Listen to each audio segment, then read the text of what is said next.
ਹਸਪਤਾਲ ਲੈ ਕੇ ਆਏ ਜੀ ਉਹਨਾਂ ਨੇ ਦੇਖੋ ਲਾਈ ਡ੍ਰਿਪ ਟੀਕੇ ਵਗੈਰਾ ਕੱਟ ਦਿੱਤੀ ਡ੍ਰਿਪ। ਇਹ ਦੁਬਾਰਾ ਬਰਨੋਲਾ ਲਾਣਗੇ ਸੂਈ ਨਵੀਂ और इधरों निकलने प्यारे बहन भाई की हाल चाल थोड़ा अल्लाह ताला तुहानू खुश रखिए बात रखिए जो बहन भाई परेशान अल्लाह पाक सब दी परेशानियां दूर करे अल्लाह ताला साडी परेशानी दूर करे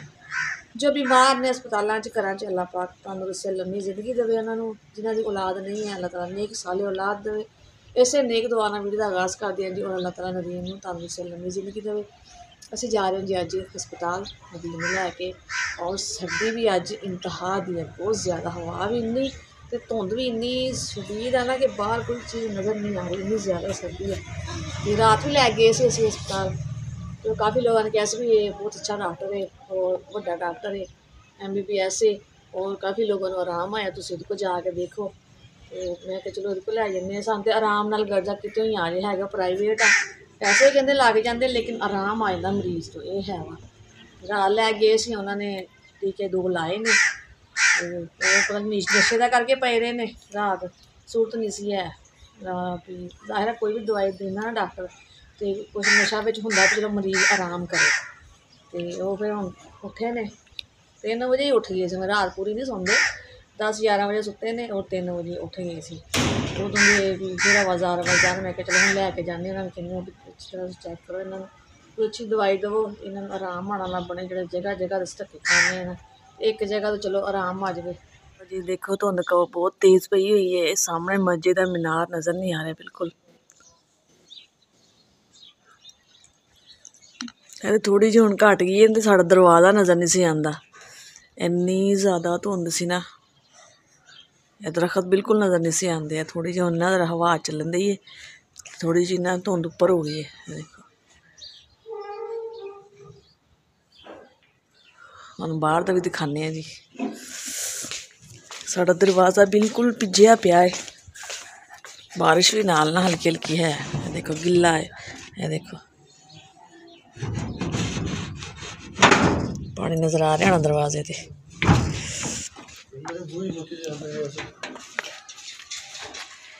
देखो जी धुंध बड़ी सर्दी है जी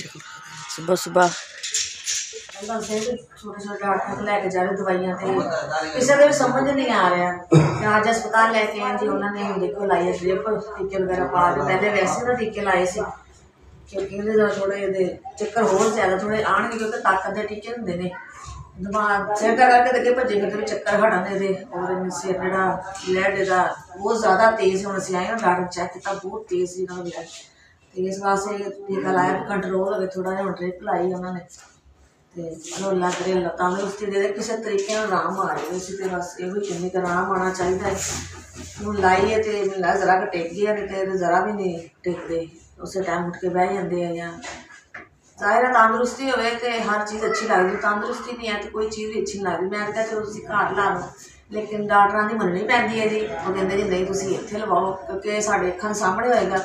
अल्लाह ना करे कोई मसला भी होएगा तो उस टाइम असीं आके चैक करांगे इन्होंने अजे थोड़ी स्लो ही लाई है कि कहते भी अगर तेज़ की तो दिल की धड़कन तेज़ ना हो जाए चलो मैं कहीं देख लो बस इन्होंने आराम आना चाहिए किसी तरीके चलो इलाज तो शुरू करो अल्लाह वारस है जी अल्लाह पाक कोई बेहतरी करेगा अल्लाह पाक की वसीला बनाना लाई जी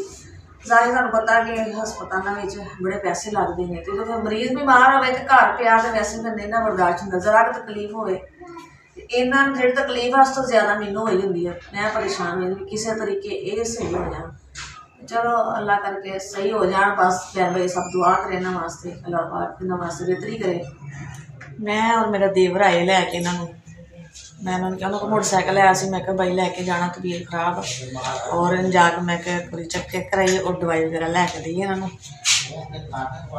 तो हूँ सिस्टर आई है चेक करने वास्ते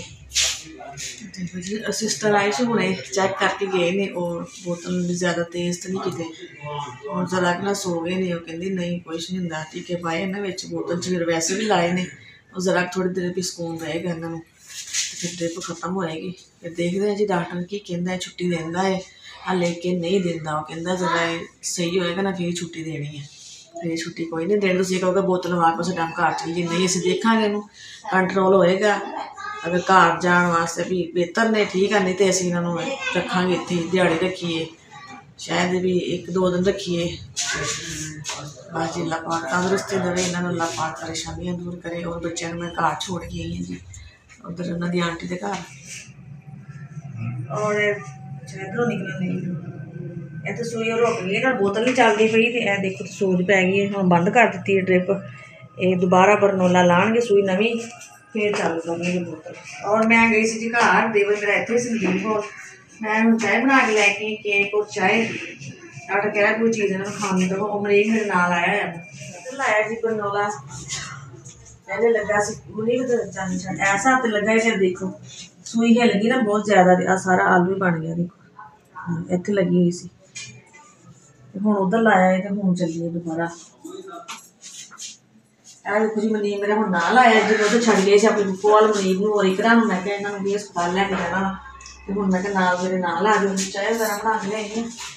और देने जी ना कुछ खाने रुके कोई चीज़ दी बोतल लगी सी। हुण डॉक्टर ने पूछा है, कहन लगे थोड़ी बहुत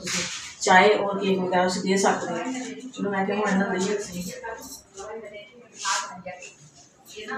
पठानी माई का ना टोन फ्लैश लगा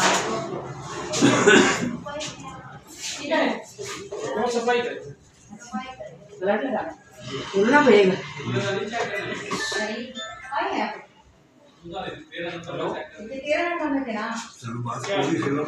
तुसीं आए सी ना तो काफ़ी मरीज सेहत के उन्होंने बैड से लटाए हुए सी, काफ़ी धुप सी, कुछ कमरिया के सी। तो हुण ज़ाहिर है शाम का टाइम सर्दी हो गई और मरीज चले गए जी कमरिया परली साइड पर। उधर वीडियो मैं नहीं बनाई क्योंकि डॉक्टर ने और नाराज़ होंगे तराज करते हैं, इतने हुण कोई नहीं सी है। फिर मैं थोड़ी जी वीडियो बनाई है जी अस्पताल की। बाकी पिछे काउंटर वगैरह उधर मैं नहीं कैमरा लै गई क्योंकि फिर अच्छा नहीं समझते, अच्छा नहीं लगता। असी तो चलो अपनी मजबूरी है बनानी है, असी तो अपना भी दुख सुख हर भैन भाई ने शेयर करना होंदा, तो लेकिन ये फिर वो इजाजत नहीं देंगे। और इतने सर्दी भी बहुत ज़्यादा है क्योंकि घर तो काफ़ी दूर है हस्पताल, काफ़ी बड़ा हस्पताल है। तो सर्दी बहुत ज़्यादा होगी शाम का टाइम। आ कंबल वो भी जो मैं चाय बनान गई मनीब नाल लैके आई, फिर चाय बनान गई सी तो फिर मैं आ कंबल लैके आई सी। कोई चीज़ भी नहीं सी लैके आए, क्या भी जाना वा उन्होंने कहा टीके लवाने क्योंकि रात आए सी ना, तो रात उन्होंने टीके वगैरह लाए सी तो कहते सुबह आयो। तो फिर इस वास्ते कंबल से कि घर नवां जावांगे दवाई लैके आ जाएंगे,